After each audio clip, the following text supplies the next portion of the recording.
Hello, I'm Max from Test Drive Blogs, and today let's have a look at another interesting car to actually see in the United States. This is a 1993 Alfa Romeo Veloce Spider. I find this car interesting because you don't really see them this new in America.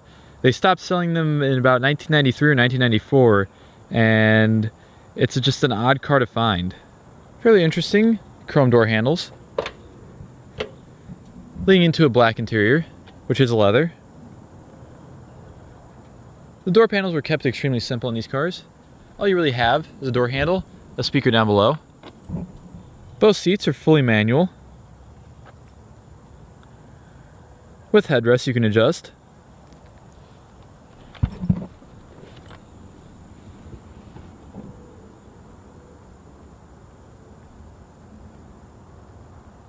So let's go ahead and take the key, which does have a neat little thing to go on the keychain as well.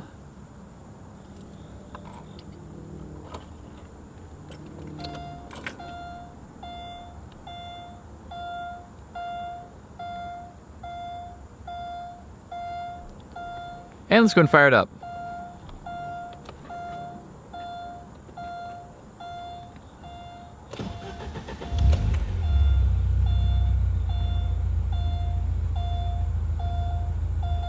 And so we'll close the door. Check out the rest of the interior. Over on the left side of the steering wheel, you don't really have much besides a vent. But you do have your turn signals and lights, controls coming off the stalks, 2 horns on your 4-spoke steering wheel with an airbag back behind. You do have a 140 mile/hour speedometer. This car has 18,000 original miles on it. Fuel gauge, temperature gauge, which you just heard the fan kick on right there. Oil pressure and your voltage. And a tachometer on the far right. A few warning lights down below.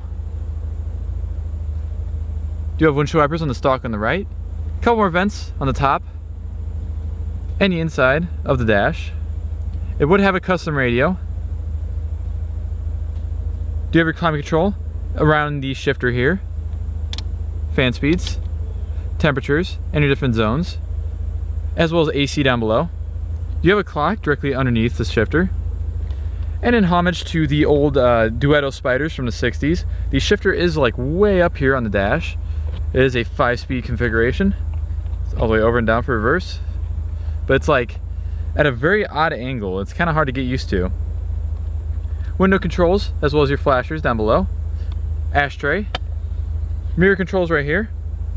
And your lighter right next to that. Emergency brake in the center console here. There's not really much else behind that. You do have a manually dimming rearview mirror. And let's go ahead and do a light demonstration.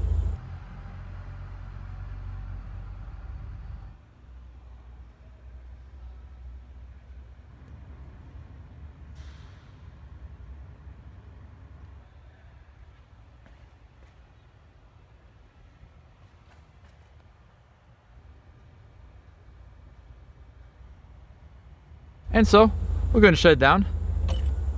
Check out the outside.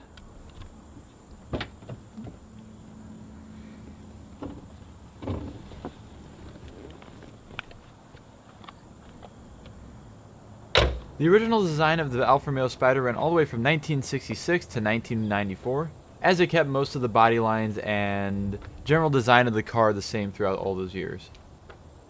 The one you're seeing in this video is actually the 4th generation of the Spider, which ended up being produced from 1990 to 1993 for the 1991 and 1994 model years. For 1995, a new Spider was introduced, and it was much flatter than the previous generation.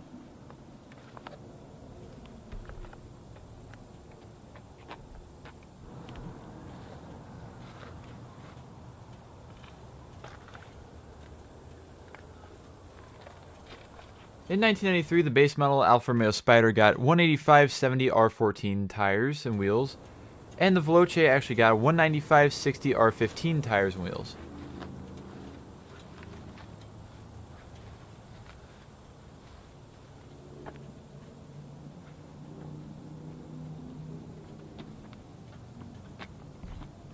And we'll go ahead and pop the hood.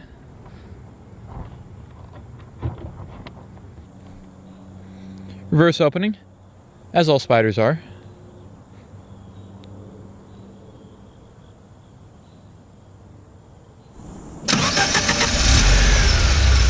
For the last generation of the original Alfa Romeo Spider, you could either get with a 1.6 liter inline 4 that made 108 horsepower and 101 foot-pounds of torque, or a 2 liter inline 4 that made 124 horsepower and 122 foot-pounds of torque. For 1993, you could only get the 2 liter.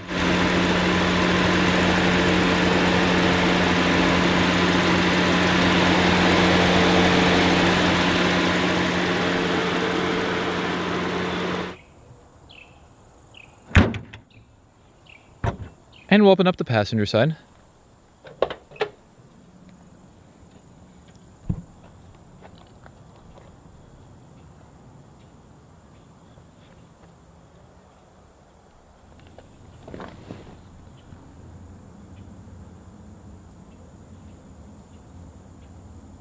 In which you do have a glove box.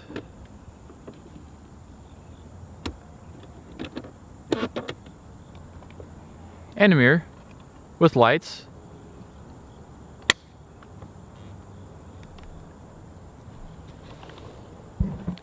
And access behind the seat. Just pull right there. And pull forward. You don't really have much space at all. You do have a little bit of space underneath this cover here. But altogether, it's not really much space at all.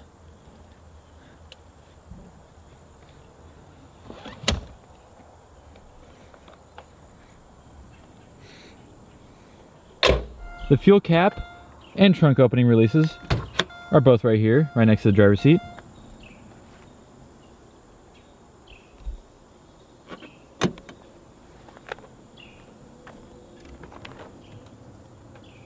little bit of space back here with an actual Alfa Romeo 12 disc changer, as you can see right there.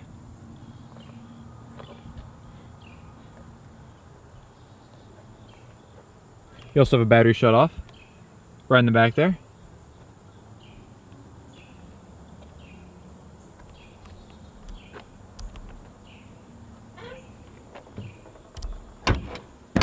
So let's go ahead and take it for a drive. So driving the last of the Alfa Romeo Spiders was kind of interesting. It wasn't super exciting. The horsepower just isn't there at all. I know it's not meant to be super fast in a straight line, similar to like a Mazda Miata and stuff like that, but it just seemed like it was lacking. But I don't really have any places to take it around any nice turns or anything like that, so I'm basically just going off of what I drove it for. As I mentioned before, the shifter's in kind of an odd place. Just, it's at an odd angle. It comes more straight out of the dash instead of like straight up out of the floor like I'm used to. But it's easy to get through, and the clutch is actually really nice. It's not hard at all to drive this car. It's not really like my truck's clutch where it starts grabbing as soon as you let off. It's more of like it takes a bit, but there's still a lot of space for you to get the clutch. For being a convertible, the wind noise wasn't very bad at all, just driving. Although, of course, I didn't really have anything else to listen to other than the wind. So there wasn't much else to listen to. Of course, really the only thing that I would be afraid of if I were to purchase a car like this is the repair bills. Even though this car had just recently gotten work done for about, I think, $7,000. I probably wouldn't even trust driving it very far because it only has 18,000 miles on it, and $7,000, this is very cheap for repairs on a, who knows, like $15,000 car at most. So I would probably get a Miata over this just for the sheer fact of saving money, but if you have money to spend, I'd say definitely go for it. And thank you to all of you for watching this video of the 1993 Alfa Romeo Spider Veloce. Be sure to check out MotoeXotica's info in the description below, and I'm out of here. See ya!